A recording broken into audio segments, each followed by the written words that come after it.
Hi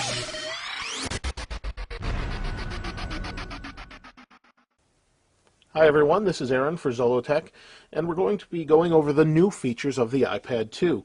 The iPad 1 was great, but they've added quite a few improvements to the iPad 2, so I thought I'd share that and go over that with you. So the first thing is obvious. We have a blue cover on the front. This is a polyurethane cover that's available from Apple for $39 and magnetically adheres to the front of the iPad 2. It's available in quite a few different colors and leather. If you want to spend a little more money, you can do that. A bit pricey for what it is, but it does a nice job in keeping the screen scratch-free when not in use, and also folds up to provide a stand for your iPad. You can stand it that way or vertically, and it works out pretty nicely. It actually feels more secure than the old Apple case that allowed it to stand those ways. Just feels like it's more substantial, believe it or not, in this triangular setup. So let's go ahead and close that, and as you can see, it adheres magnetically. The bottom is microfiber that keeps the screen clean. The other thing we're going to talk about is obviously the exterior dimensions. The exterior dimensions on the iPad haven't changed as far as the width and length, but have changed as far as the depth. The depth is now 0.34 inches as opposed to 0.52 inches before. And while it's not huge as far as the numbers are concerned, it's 30% thinner, and you can definitely feel that when you're holding on to it in your hands. It feels lighter, thinner. It still feels very rigid, but it is definitely thinner.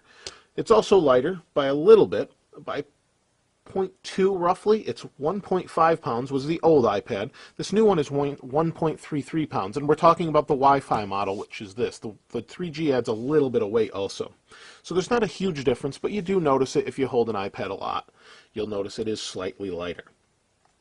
On the outside, we have the obvious camera. If you haven't seen this, this is one of the huge additions that a lot of people have been asking for. It's a 720p video camera, although Apple has not specified what the actual megapixel or display resolution is as far as what it can capture. So it's hard to say. It does seem to be the iPod Touch camera as opposed to the iPhone 4 camera, which is a bit of a disappointment, seeing how the iPhone 4 has a really nice camera. Maybe that's to cut down on costs, but it does the job that it's intended to do. The other thing we have on the back is our speaker. They've relocated it to here as opposed to, well, it's sort of the same place, but it was along this rim right here on the old iPad, and it doesn't make too much of a difference as far as audio goes, but it is in a different location slightly. On the side, we have our normal volume up and down. We also have our silent switch, or you can change it back to the original setting, which kept the screen from rotating. On the top, we have our sleep-wake. We have a 3.5mm headphone jack. All of that's pretty much the same with our dock connector on the bottom as the previous iPad. On the front, it's obvious we have color choices now. This is white, as you can see, and we have a forward-facing camera, which actually records in a VGA resolution for FaceTime and photo booth, those sort of things. And is very nice. Let me turn that on for you really quickly, and you'll see. You're not going to see much, but if I tilt it back towards me, you'll see the camera, and it's doing all sorts of things here. And you can see it's rendering all of those at the same time. Very impressive, and does a nice job. That's an addition to this iPad. And the speed of that is due to the new internals. This sports a new A5 processor, which is double the speed, or up to double the speed, of the original A4 processor. It's a dual-core, 1 gigahertz is what it's believed to be. And it is very fast. It also allows for up to 9 times the graphics power. If you want to see some of the comparisons of graphics, MacRumors has posted some great side-by-sides of the old iPad versus the new, and the new one has some smoother edges around corners. They're better anti-alias, things like that. So definitely check those out if you're interested. They're over at MacRumors. I was looking at those earlier. We also have more internal RAM at 512 megabytes as opposed to 256. So now we have the same internal RAM, not storage, but RAM for the processor and applications to use, that is double that of the current iPad or the old or last generation iPad.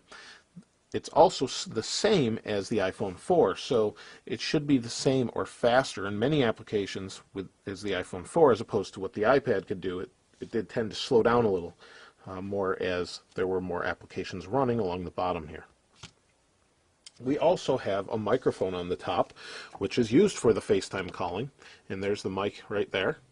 just a little slit on the top that allows to record our voice for things such as the new application GarageBand, which I don't have installed here, or you could use it for iMovie to record video, which I do have installed, but we'll go over at a later time.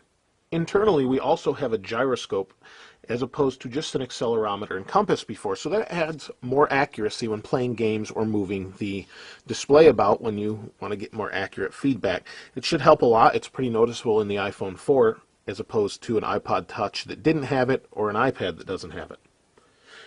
We also have the same 10-hour battery life. It's a pretty long battery life and has proved in many tests to be a true 10 hours, so you could take this on a plane across the country. That hasn't changed from the old one, but that's pretty impressive considering this has double the speed. Other than what we've already gone over, there isn't a whole lot of difference between the original iPad and this one. Same OS, just some new features with the camera. However, the one external feature or accessory you can buy for it allows for video mirroring via HDMI. So you can buy a cable that will plug into the dock connector and allow you to output exactly what you see on the screen here to a projector or whatever you can connect via HDMI, and you'll be able to see what's going on. And that's great for people like me for reviews, but it's also great if you're in a classroom or need to do a project. Before you could only do or output Keynote, and that was pretty limiting unless you really wanted to do a PowerPoint Keynote style presentation. If there's anything specifically that you want to see that I haven't covered, please feel free to ask. I will be doing a lot more of these videos in the coming days, but I may miss something that you specifically haven't seen on another video, and I'd be happy to show that to you here. If you haven't subscribed, please go ahead and do that now.